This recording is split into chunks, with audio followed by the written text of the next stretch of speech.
All right. Hello, everyone, and welcome to the webinar today, From Certified Access to Certified Transaction. So Pathlock Nexus changes the game. And this webinar is in partnership with Protiviti. Just a couple of brief introductions with today's speakers. So my name is Carrie, and I'm the Vice President of Product Management here at Pathlock. I've been with Pathlock for nearly a decade, and before joining the company, I was also a customer. So I've seen this space from both sides.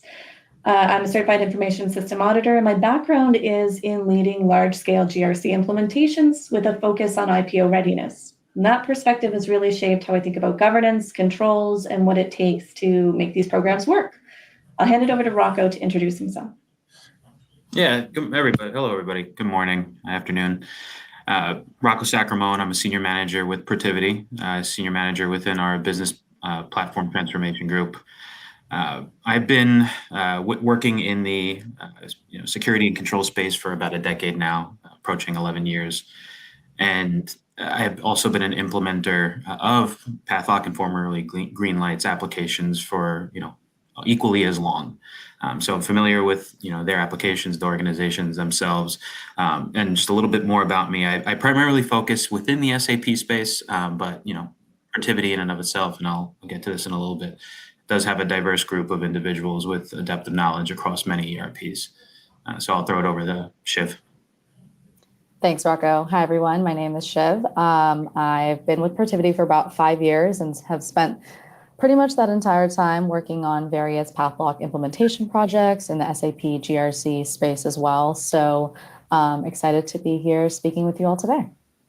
Great. Now let's jump in and I'll hand it over to the Protiviti folks. Yeah, so just to continue what I was saying before, a little bit about Protiviti. I won't go over the slide too in depth. This slide is fairly heavily skewed towards SAP, as you can see, as if this is my bread and butter, so to speak. But overall, Protiviti is a $2 billion+ organization with presence in about 25 plus countries, with over 90 plus offices. So we have definitely a global presence, across the globe. And again, as I said, this is very skewed towards SAP, and that's kind of my area of focus. But we do have a depth of knowledge and individuals who are, subject matter experts within a variety of different ERPs, right? Or not even just ERPs, but other aspects as well, such as like business process improvement, so on. And just to name a few other ERPs that we typically work with too, Workday, NetSuite, effectively all the major ERPs. So, Carrie, if we can go to the next slide. But what are we talking about today, right? And, the main thing I want to start off with is, what are common challenges, that we see in the marketplace and with, working with various organizations when it comes to, just overall, compliance related to, security, access, and overall identity management, right? And this goes into transaction monitoring as well, as an extension of that, because it's the end stage or a mature stage for managing your overall access risk. Some of the things to consider, right? And some of the things we try to familiarize ourselves with and ask questions about is, starting with company size, right? How large is the company? All of these items here are different factors that help shape variables that help shape what an organization has to deal with when, addressing their overall governance processes and, their access framework, governance framework. So yeah, company size is one factor. Then you have risk appetite regulations, right? Is the organization beholden to, say, SOX regulations or other regulatory requirements?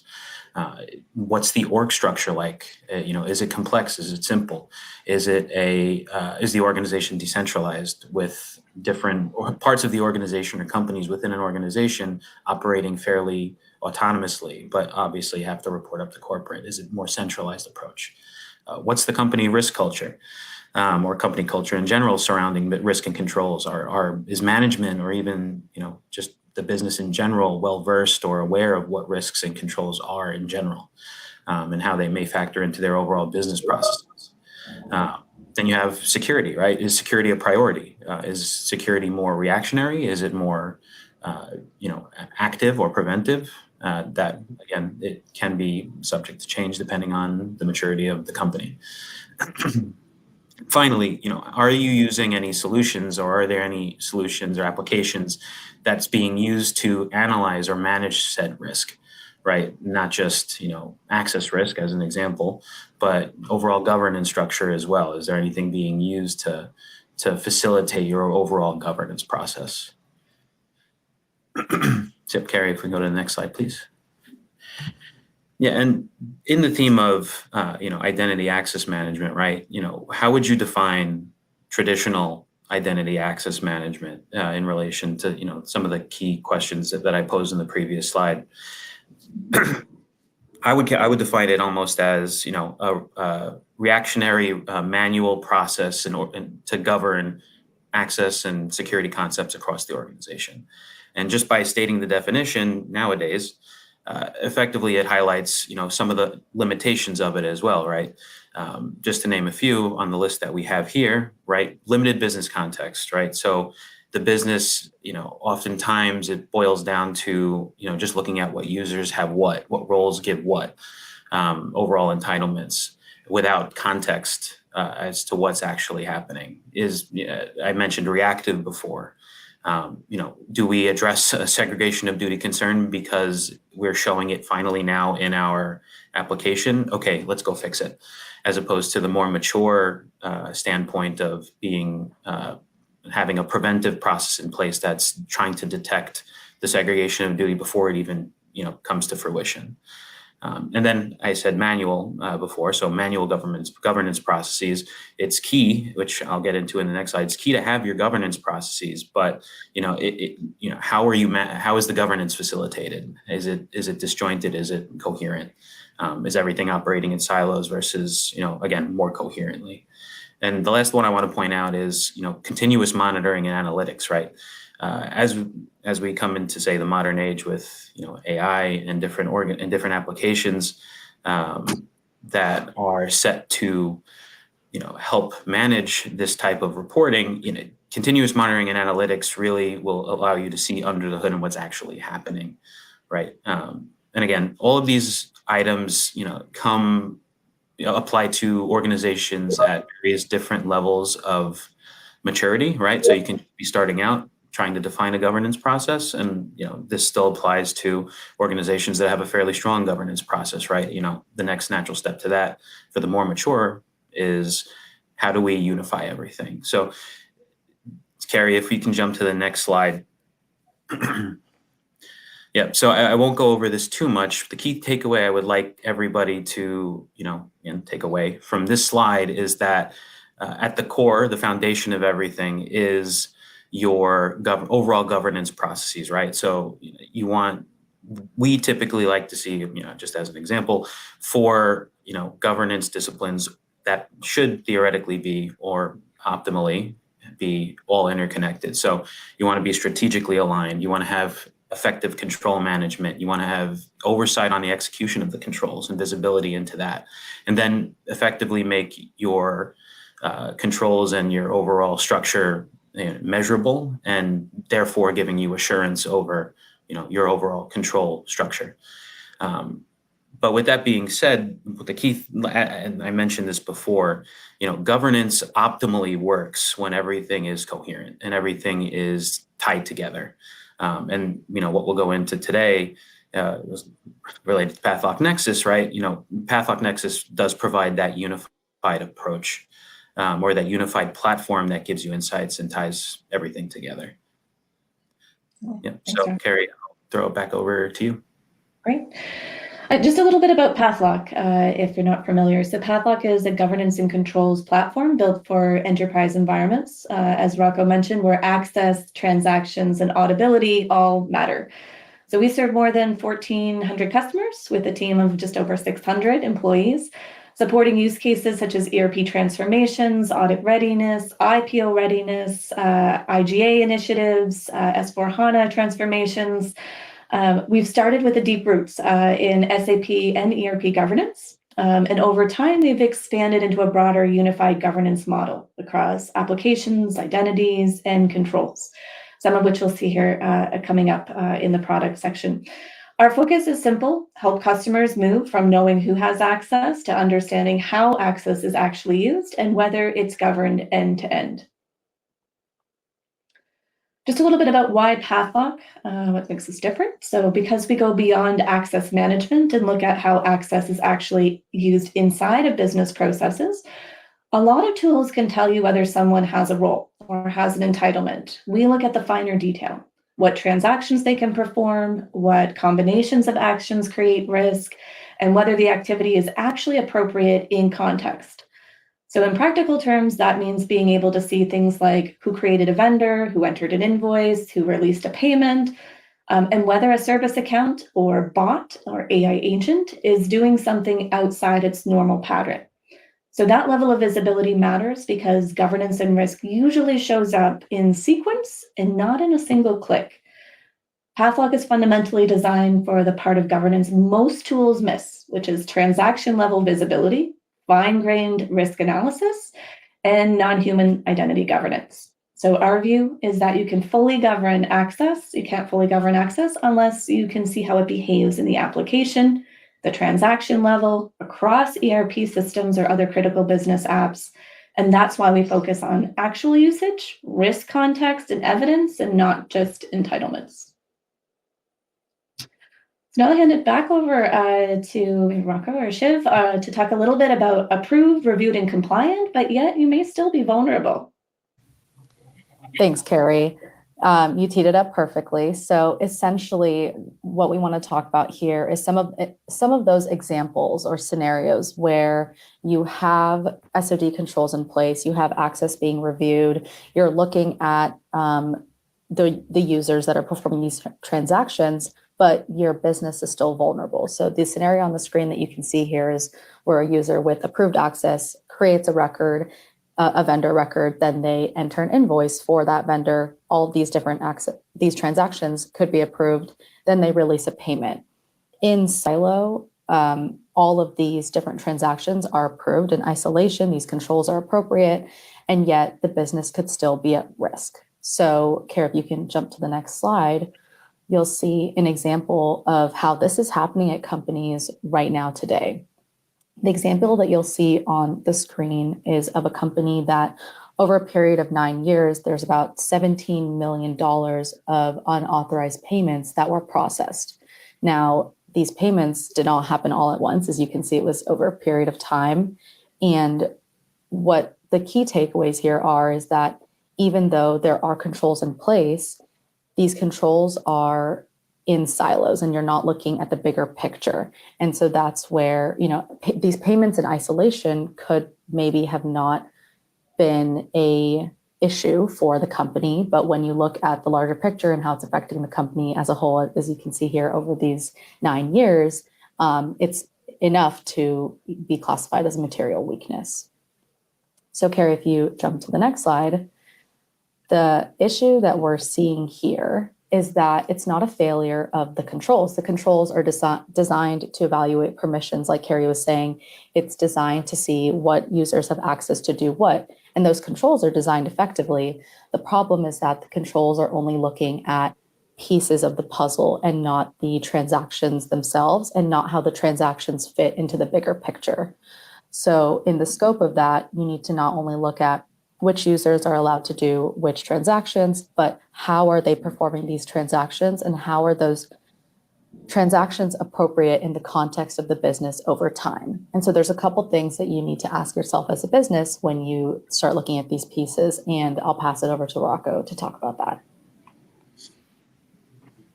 Yep. So just piggybacking off of what Shiv was saying there, right? So from a business execution perspective, from a CISO perspective, all CISO should be asking this, but I would challenge even individuals who are a little bit lower on the list, so to speak, to effectively think of this, right? Because as I mentioned before, right, having an awareness of, say, risk and controls or just compliance mindset is something that needs to be, learned and needs to be understood. So from a business execution perspective, right, it boils down to, say, 3 areas: identity, governance, and assurance. And each has their own, risk or risk or area that needs to be considered, right? From an identity perspective, the question to ask is who's allowed to act, and the risk in that case, right? Approved access, enabled end to end, right? You with a lot of the more current platforms, this is managed fairly straightforward, which I'll get into in a little bit. But just to say, from a governance and assurance perspective, right? Governance, is this appropriate? Is the control appropriate? Is the activity appropriate? And once you make the determination if it is or if it isn't, right, it becomes an assurance issue. So how do you know? How are you sure? How can you prove that this is appropriate versus not? And that comes back down to evidencing. And for those who are familiar with, say, like Pathlock's CCM application as an example, the evidencing part where you're showing real life, actions or past actions that are occurring in your particular environment, it generates a report that you can see for, with your own eyes what's happening and putting controls around the actual evidence. So, Carrie, if you go to the next slide. So how do you combat or effectively, I would say triage or work on, say, those questions, right, or answer them? So you basically make investments into your program. So I say programs and I has a dual meaning. You have your overall compliance programs, right, internally, right, with your organization. But really the point of this slide is programs as in, say, applications. So from an identity perspective, that question of who or what is allowed to act, a lot of solutions on the market today are fairly mature in this area, right? Giving you insights into the access management portion of it. They can do provisioning, they can do deprovisioning, certifications, join and remove a leaver, right? From a governance perspective, right, is this execution appropriate? There are solutions that are on the market, right? But this is not as widespread or mature as the identity aspect. And trying to answer the question, does the access exist, right? But, how does that access occur? Back to, Shiv's example before, right? The segregation of duty where you can create a vendor, create an invoice for the vendor, and then cut a payment. The sequence is very important when it comes to transactions like that. And most solutions have, gaps in solving, right, that problem or answering that question. And then from an assurance perspective, right, how do you prove it? I mentioned CCM before. This is still, I would consider an emerging area that not a lot of solutions, offer, right? How can I demonstrate that, I am monitoring for actual execution within my application? The key thing that I'd want to call out here is that overall, Pathlock Nexus, as an example, gives you a one-stop shop to manage each one of these. This is an offering where effectively you can answer each one of these questions in one application. Back to the unified comments that I made before. And one other thing, just before I pass it back over to Carrie, if you go to the next slide, AI is the talk of the town, right? Buzzword of the day that probably will stick around for a little bit. But non-human, and I'll use non-human identities as well, just from a vernacular perspective, right? But the key thing I want to call out is, prior to more recent times, say this year, there was a drive to make sure that we're monitoring actual humans, right, in the system, dialogue users for those who live in the SAP space, right? You want to have your processes and your security focused around monitoring humans. Nowadays, right, you have to start thinking about different facets that we haven't traditionally thought of. Those different agents being the AI agents, RPA bots, and mechanisms that effectively can make decisions, right, once implemented. So, they're creating vendors, they're posting invoices. Now they're doing things that otherwise humans would have done in the past because it's a little bit more repeatable processes. Traditional tools don't necessarily, look for that type of transactional, usage or transaction processing. So again, Nexus, as Carrie mentioned before, is equipped to monitor agent activity, RPA bot activity, right? Again, on that one-stop platform. But one key thing I want to leave you guys with is from a strategic perspective, right? We have four areas that we encourage folks to think about. The first is IAM governance for secure AI adoption, and AI can be taken as RPA as well, and lesser versions of agents in AI. The second, which is the more important one for the sake of this presentation, right? Platform-centric and repeatable patterns. What platforms are you using to facilitate, and also by extension, what platforms are you using to monitor? And then you effectively, for 3 and 4, want to strengthen your IAM architecture, right?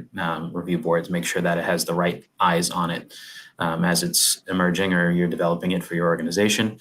And you want operational KPIs and metrics to keep track of, so you effectively have something measurable to make baseline assumptions on and drive decision making.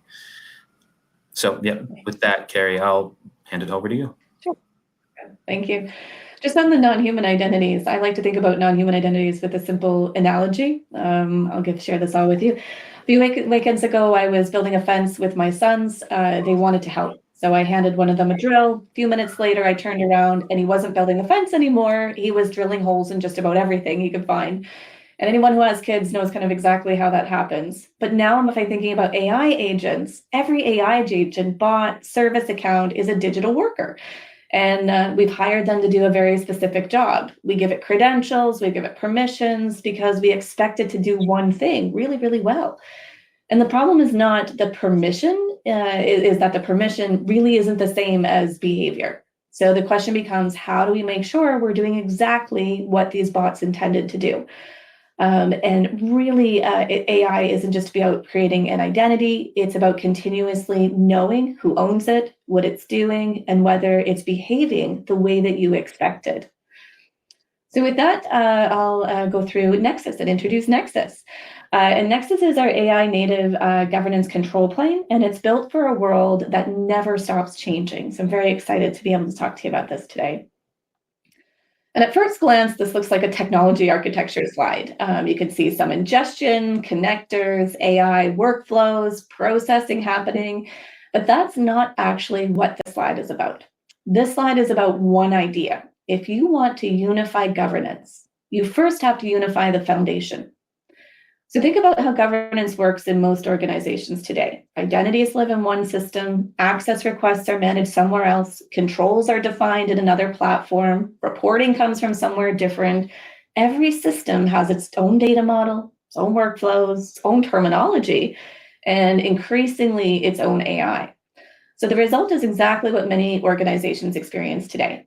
You're spending more time connecting systems than you're actually spending governing the risk.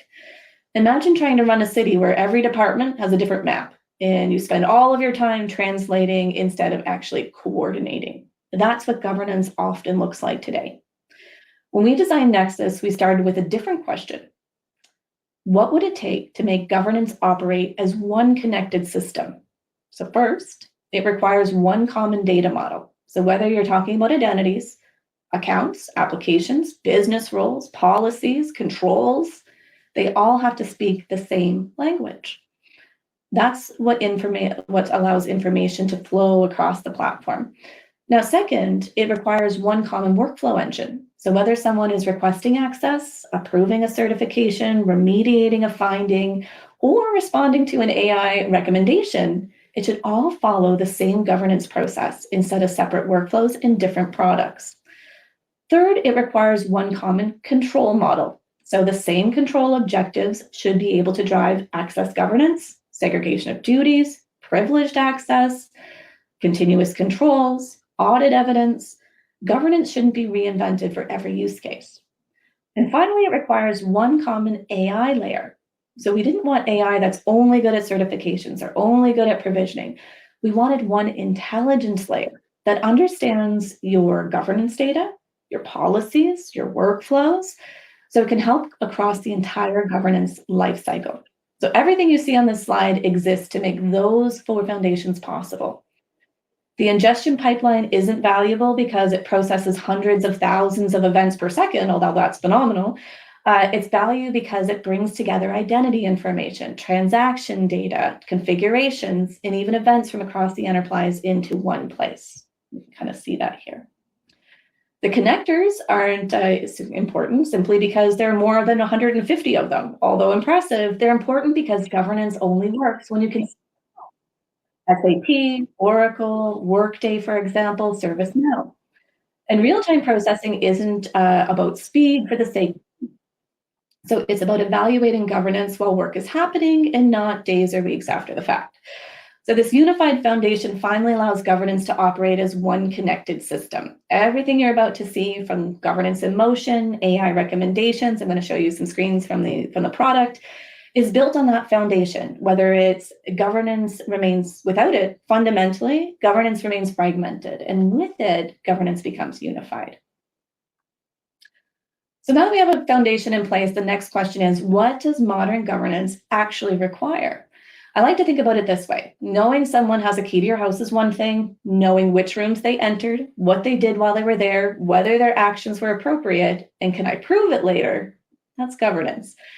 The same is true in enterprise systems. Modern governance requires 5 things from my perspective.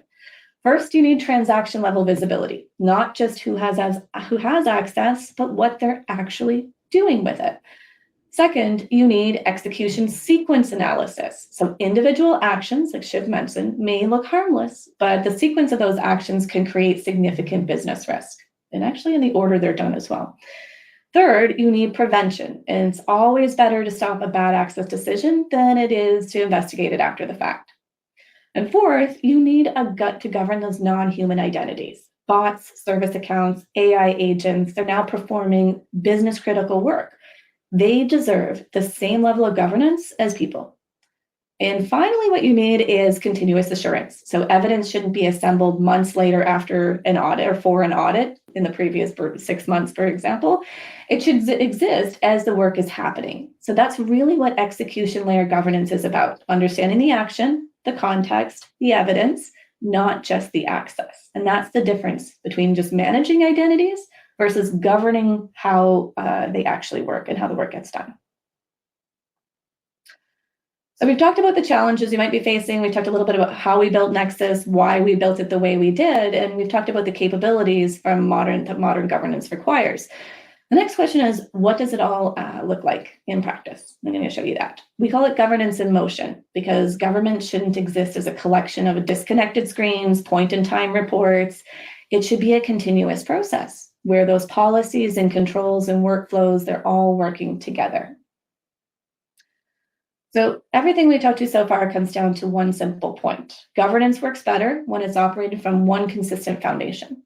And Nexus brings together one policy engine, one AI layer, one continuous source of truth.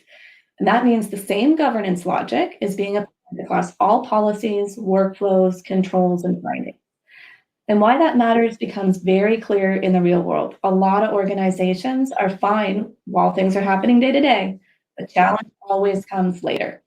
So when audit asks what happens at a specific point in time, sometimes months back, and that's been my experience, and the team has to reconstruct the answer from different systems, different reports, different owners, that's where time gets lost. And that's where people end up trying to reconcile different versions of the truth after the fact. So with Nexus, the goal is to avoid that. The point is to have one connected view while the activity is actually happening so that the evidence is already there when it might be needed later. So a pain point that I hear consistently from customers is that governance becomes fragmented incredibly quickly. The audit team has one set of reports, security has another, identity has their own view, and compliance is often trying to stitch everything together months later. So when someone asks a simple question like, show me how this control was operating last quarter, the answer usually has to be reconstructed. Multiple systems, screenshots, exports, follow-up conversations. That takes time, and that time creates risk. It means that the organization is not just managing governance, it's spending an incredible amount of effort proving that governance happened. So what Nexus does, and this is a screenshot of our governance control plane inside the product, brings the whole story into one place. You can open a framework and immediately see the framework details, the owner, the effective dates, the audit schedule, related business risks, the controls and control objectives, all tied to that framework. The important part is not that this looks great in terms of organization, it's important is that all of these pieces stay connected. So when a segregation of duties issue, a workflow execution, a business transaction finding occurs, it all rolls up into the same findings model. And that stays linked back to the control objective and ultimately back to the framework. And that has a direct business outcome. Audit preparation becomes faster. Control owners can see the impact more clearly. Leadership gets one version of the truth. And instead of spending time rebuilding that story after the fact, the team can actually focus on improving the control environment. So the outcome's not just better reporting, continuous governance, less manual effort, faster audit response. Another important part of this is out-of-box control crosswalk. So we've got an extensive control library that comes with the product. And from my perspective, that is most powerful when it is used together with the audit and advisory guidance that Protiviti brings to the table. So it gives our customers a strong starting point, especially those really early in their maturity journey, while still allowing them to apply the right control thinking, audit context, and prioritization alongside of it. Now let's talk a little bit more about AI across the governance lifecycle and take a look at how AI can help solve problems and answer why, just not what. So one of the questions that I get asked almost every time I meet with customers is, where are you using AI? The answer is actually a little bit different than people expect. So we don't just think about AI as another feature, we think about AI as another member of your governance team. So think about your best governance analyst. If you ask them a question, they don't say, well, I only work on certifications, or I only work on privileged access, for example. They use everything that they know about your environment to help you understand your risk, explain what happened, recommend the next steps, and help solve the problem. And that's exactly how we at Pathlock here think about AI.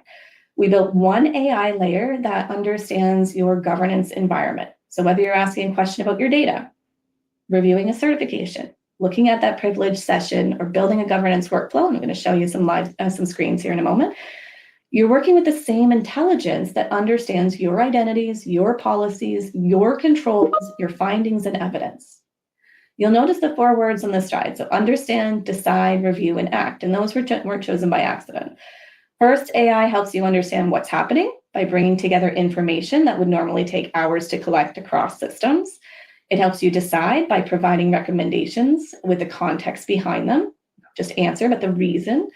It helps you review by summarizing activity and highlighting anomalies. And finally, it helps you act by automating repetitive governance work, like workflow generation, for example.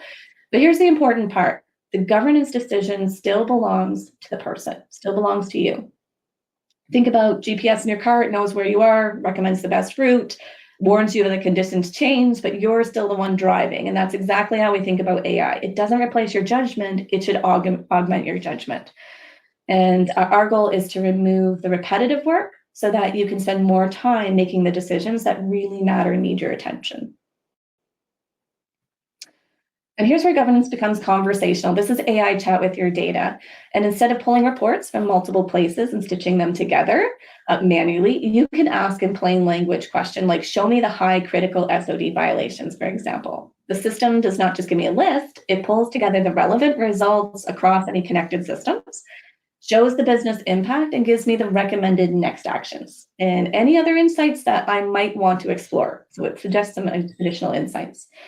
Then I can answer the next question, which users have orphan security records that still create high-risk access. And the system does the same thing again. It helps narrow my attention to the issues that matter the most. So the value isn't just that it answers a question. The value is that it helps me understand what needs attention first, where the business highest impact on the business is, and what I should actually do next.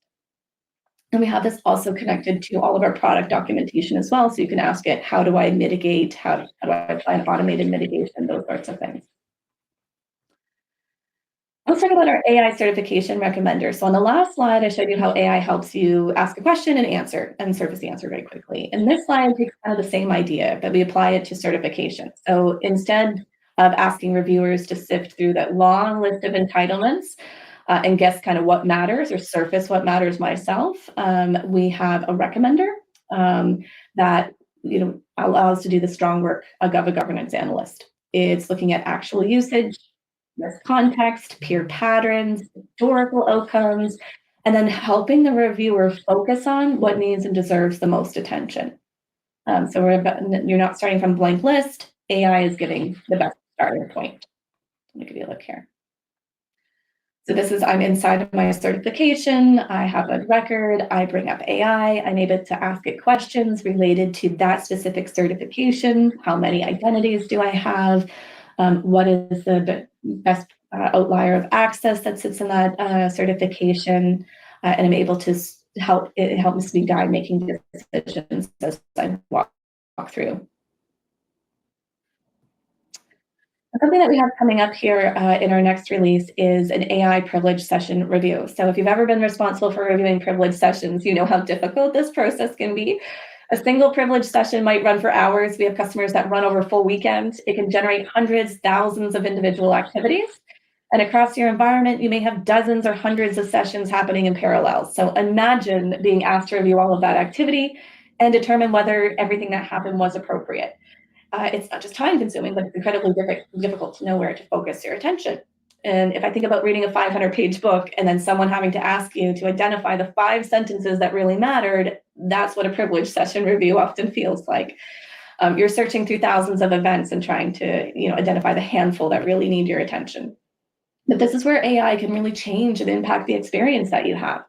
Instead of expecting the reviewer to read every log entry, AI reviews the session first, groups the related activities together, summarizes what actually happened, compares those activities, and highlights anything that looks unusual or unexpected. So now as a reviewer, I'm not starting with thousands of records. I'm starting with a concise summary. Here's what happened. Here's what looks normal. Here's what deserves your attention. AI's done the heavy lifting for me. I just need to review and make the governance decisions. That is a really important distinction. We're not trying to replace the reviewer. We're trying to make the reviewer dramatically more effective by removing that repetitive work. And up to this point, I've shown you some AI that can help you understand risk, make better decisions, review activity faster. But this example is about action, actually. I'm not sure it's running. There you go. So action.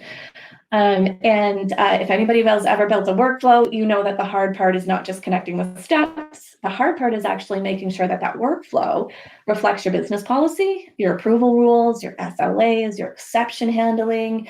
That's where teams usually spend a ton of time because they have to keep checking whether the workflow that they're building is really aligned to how the business wants to operate. What AI gives us is a guidance right at the point of creation. So instead of staring at a blank screen, the system can help you think through the business rules, the approval matrix, the timing, the conditions, the routing logic. So if a workflow needs a threshold, a policy condition, a different approval path, depending on the request type or risk level, the intelligence is right there with you. And the second piece that's just as important is the system has access to the governance context. It knows your users, it knows your controls, your policies, your systems, your risk, your evidence.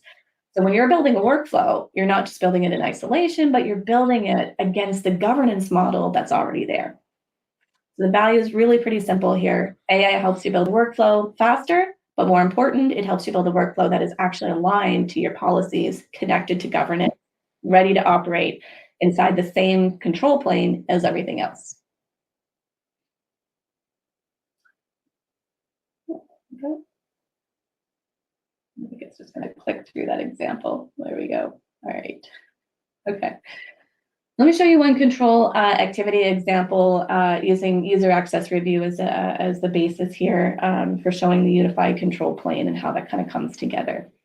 So this is the reality, and this is my reality, maybe like 10 years ago, working in organizations, is as the security man is working with the business to run user access reviews. They're chasing completions, following up on exceptions, making sure the review actually happens. Then when it comes to audit time, everybody goes back to the spreadsheet, pulls a point in time extract, proves what happened 3 months ago, tries to prove what happened 3 months ago. And that is where the pain really shows up, even still today. Audit wants to know whether the review was done correctly, the access was appropriate, whether the right approvals happened, and whether the evidence was consistent. But the answer is usually spread across different spreadsheets, ticketing tools, SQL extracts, workflow systems, and it's just a ton of manual follow-up. So now someone has to track down, go back to the access requests, look at the removal of access, the approval trail, the certification result, and the related exceptions. And they have to connect all of that additionally back to the control objective, the business process, and ultimately the framework. It is slow, it's painful, and it's manual. What Nexus does is it brings that all together. So the framework, the business process, the control objective. So instead of reconstructing the story later, the story is already there as it happens in the system. And that's really the difference. Nexus helps you govern in motion. So I wanted to just briefly talk about scaling with Nexus and what this looks like, especially if you're a new customer or you're an existing customer. And it's really about two paths. So for organizations that are new to Nexus, the message is definitely that you can get started quickly with a clear starting point, especially with the help of Protiviti to guide the rollout. You don't need to boil the ocean. You can begin with the highest pain area, prove the value, and then expand from there.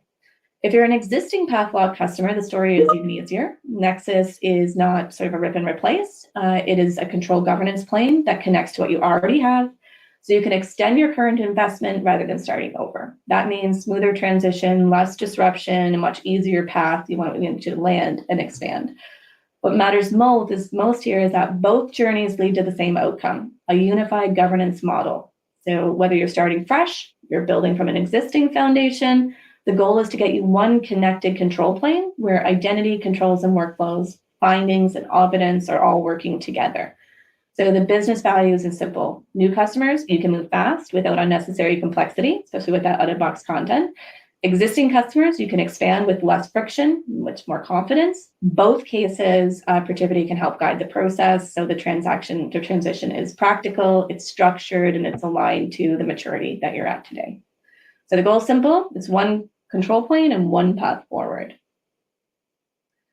And just a little bit of a roadmap look feel here is I'll give you like a perspective where we're at today, where we're headed. Everything on the left is available today. I think everything that I've shown today is available today or coming in our next release, which is out within the next couple of weeks. Customers are already using Pathlock for access governance, transaction level visibility, and continuous evidence collection across their enterprises. On the right is where we're continuing to invest. So you'll see over time the deeper execution assurance, more AI-driven analysis, expanded governance for AI agents, non-human identities, and an even stronger continuous control attestation as we move forward through 2026. And what I want you to take away isn't the individual features, it's that every investment we're making is building toward the same vision, one unified control plane, governance control plane, that helps you govern continuously rather than after the fact. And I believe that governance is changing fundamentally. Organizations like yourselves are introducing AI agents, automation, and increasingly complex business processes like faster than traditional governance models, I think, can keep up. And looking at identity over here, controls over there, findings somewhere else, audit evidence in a different system simply just isn't sustainable anymore. The future truly is a unified governance control plane. I'm incredibly passionate about this. The place where you can start with a finding, immediately understand the business process it affected, the transactions that occurred, the controls involved, all without leaving the same experience. And that's where we believe governance is headed. And more importantly, that's the platform that we're building. And a couple of questions to take away for you, and then I think we'll have a question Q&A piece here. So pressure testing your governance model, 3 questions that you can take away as you leave this webinar today. As you think back with your team, first, are your reviewers actually seeing what the access allows? Or are they just seeing role names and entitlement lists? If they cannot see real activity behind the access, then they're not actually really governing it. Secondly, can you identify when a problem is created by a sequence of approved actions, not just a single permission? So a lot of risk shows up in the chain, not one isolated step. Third, how are you managing non-human identities? Those service accounts, those bots, those AI agents, can you quickly answer who owns them? What are they doing? And whether that activity is appropriate? Simple questions, but they get to the heart of where governance is going. And if you can answer them well, you're moving in a great direction towards a strong governance model. But if your team can't answer these 3 questions quickly, you don't just have an access problem, you likely have a governance gap. So something to kind of take away. And I'll leave you with one final thought. Everything we've shown today, from governance, control plane, AI, continuous assurance, is really about helping organizations like yourselves mature your governance program in a way that's practical, it's measurable, and ultimately it's sustainable. And technology, I will say, is only one part of that journey. The other part is having the right partner to help you define the governance model, prioritize the controls that matter most, guide the organization through that maturity journey. And that's incredibly important. And excited to be here with Protiviti. They bring a deep experience in governance, risk, and compliance. Pathlock brings the platform that operationalizes that vision. So together, we're looking forward to helping your organization not only deploy this technology, but help build a governance program that really continues to mature over time. So if you're just beginning your journey, if you are looking to modernize your existing program, that the combination of Pathlock's unified control governance plane and Protiviti's implementation and advisory expertise will really help you, give you a practical path for success. And with that, I think we'll see if there is any questions. I think we've got a few minutes left for questions.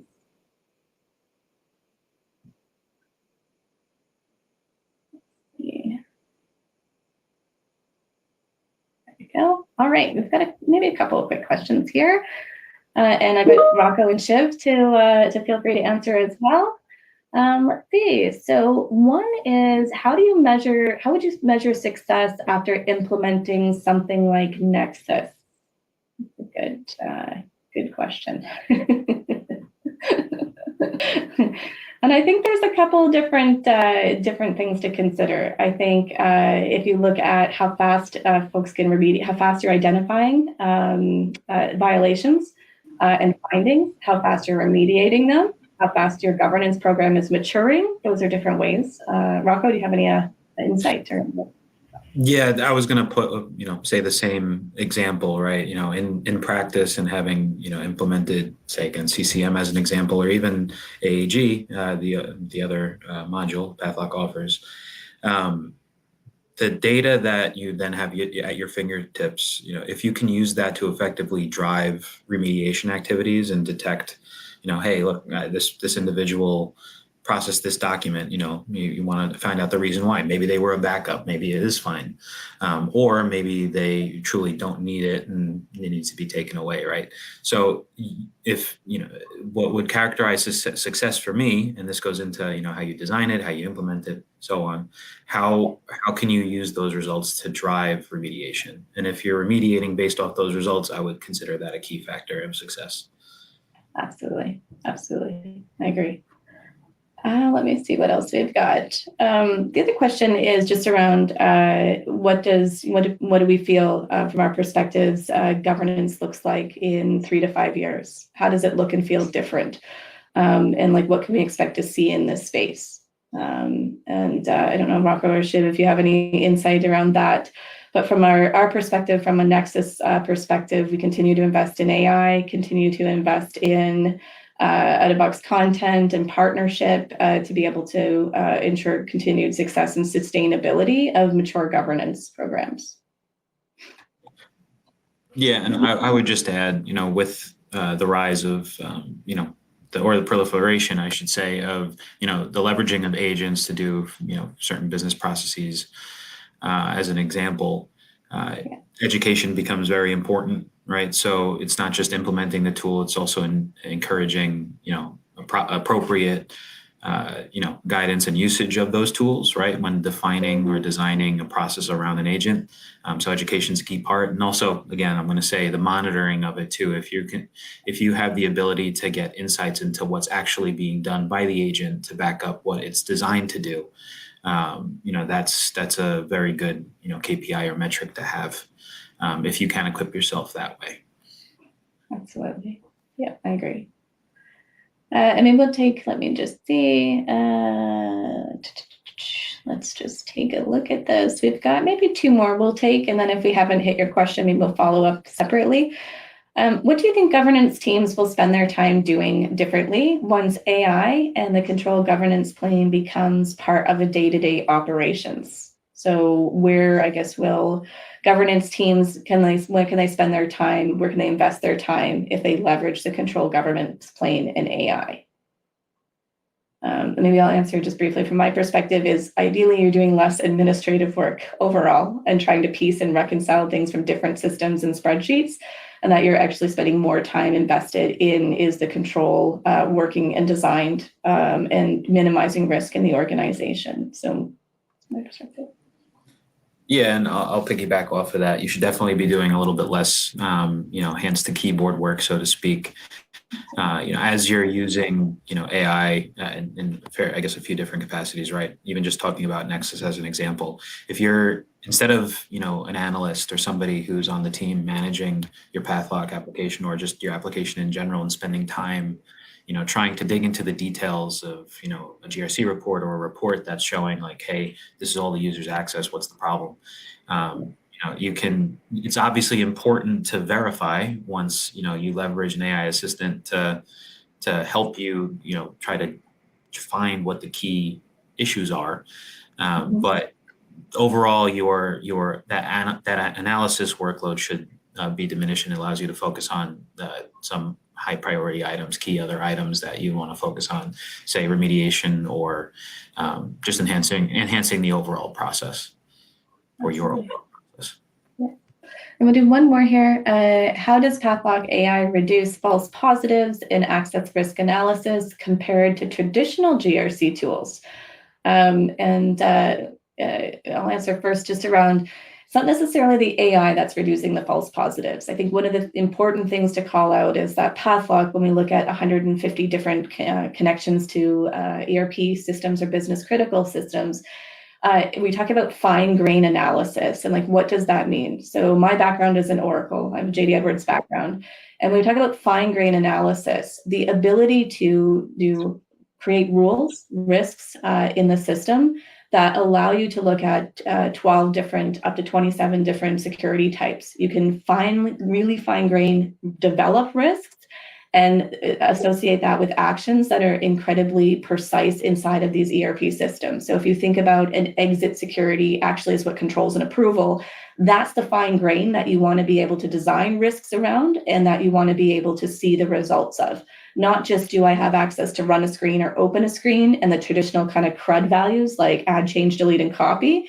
You need a tool that actually can go really deep inside of these ERP systems or other business critical systems and look at their unique security structure and design around and to that. And fundamentally, that actually ends up allowing people to have more access that they need to create business and execute business processes, because you can granularly specify the exact point that you want to capture that creates risk. Yeah, and I'll just add to that. I'll pick up on the point, Carrie, that you said that, develop risks or develop processes, right?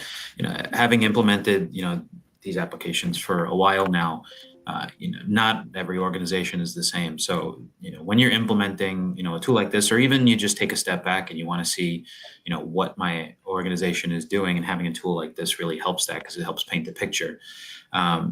Once you implement, say, a designed rule, you're going to have to, the reality of it is you should look at the results and you should verify that, hey, look, is this really a risk to me? Is it more of an even the scale of risk, right? If it's intercompany, do you necessarily care about it? Is it more of an operational risk? Does that drop its criticality? From a data perspective, if you're looking at, again, I'll speak from the SAP world, if you're looking at specific document types that are being picked up because the posting keys in SAP are dictating mechanically that, hey, look, this document is an invoice. But in context, again, with the context, it doesn't necessarily carry risk with it or weight to it. That's something you can, vet out and refine over time. So it, again, is, I guess, to the question, as far as reducing false positives, that reduction in false positives comes over time because it educates you and gives you insight into what's actually happening and allows you to focus in general. And again, with the AI tool, in the future, right, think of it as an assistant. It can help detect patterns that you can focus on and weigh and decide on fairly quickly compared to, say, the traditional analyst. Great. Thanks, Rocco. All right, and with that, I think we're very close to time. If we didn't get to your question, we'll follow up maybe separately, but thank you very much. Especially thank you, Rocco and Shiv, for participating in this webinar with us today. Thank you very much. We appreciate your time, and we'll see you later. Thank you, everybody, and thank you, Carrie. Thanks, everyone.